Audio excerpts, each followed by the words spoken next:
politician is simply because he's the crutch that helps the poor and underprivileged navigate a system that gives them so little access. This may suggest why he survives. Let me explain. Our provision of public goods is unfortunately biased against access by the poor.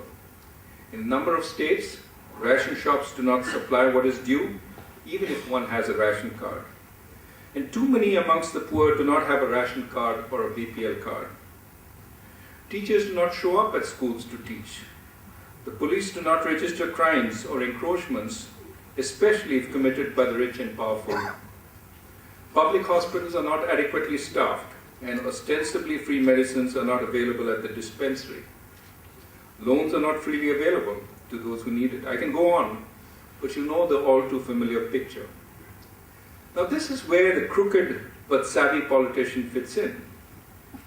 While the poor do not have the money to quote-unquote purchase public services that are their right, they have a vote that the politician wants. The politician does a little more to make life a little more tolerable for his poor constituents. A government job here, an FIR registered there, a land right honored somewhere else. And for this, he gets the gratitude of his voters, and more important, their vote. Of course, there are many politicians who are honest and genuinely want to improve the lot of their voters.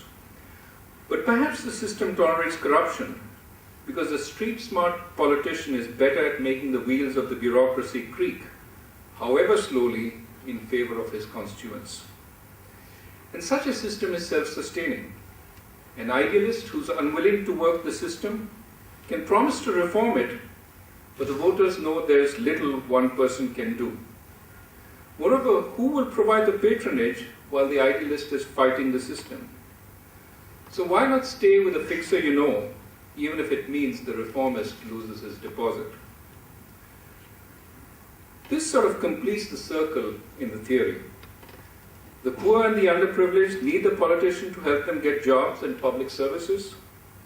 The crooked politician needs the businessman to provide the funds that allow him to supply patronage to the poor and to fight elections. The corrupt businessman needs the crooked politician to get the public resources and contracts cheaply. And the politician needs the votes of the poor and the underprivileged. Every constituency is tied to every other constituency in a cycle of dependence, which ensures that the status quo prevails. Now, well-meaning political leaders and governments have tried and are still trying to break this vicious circle. How do we get more politicians to move from quote-unquote fixing the system to reforming the system? The obvious answer is to either improve the quality of public services or reduce the public's dependence on them. In my view, both approaches are necessary. So then, how does one improve the quality of public services? The typical answer has been to increase the resources devoted to the service and to change how it is managed. A number of worthwhile efforts are underway to improve the quality of public education and healthcare. But if resources leak or public servants are not motivated, which is likely in the worst governed states, these interventions are not very effective. Some have argued that making a public service a right can change delivery. It's hard to imagine, however, that simply legislating rights and creating a public expectation of delivery will in fact ensure delivery. After all, is there not an expectation that a ration card holder will get decent grain from the fair price shop? Yet all too frequently grain is not available or is of poor quality. Now, information decentralization can help. Knowing how many medicines the local public dispensary received or how much money the local school is getting for midday meals can help the public monitor delivery and alert higher-ups when the benefits are not delivered. So information helps, transparency helps. But the public delivery system is usually most apathetic where the public is poorly educated, of low social status, and disorganized. So monitoring by the poor is also unlikely to be effective in those cases. Some argue this is why the middle class should enjoy public benefits along with the poor, so that the former can protest against poor delivery which will ensure high quality for all. In other words, the middle class parent will go fight the teacher who's not working, and the poor child in the classroom will also benefit.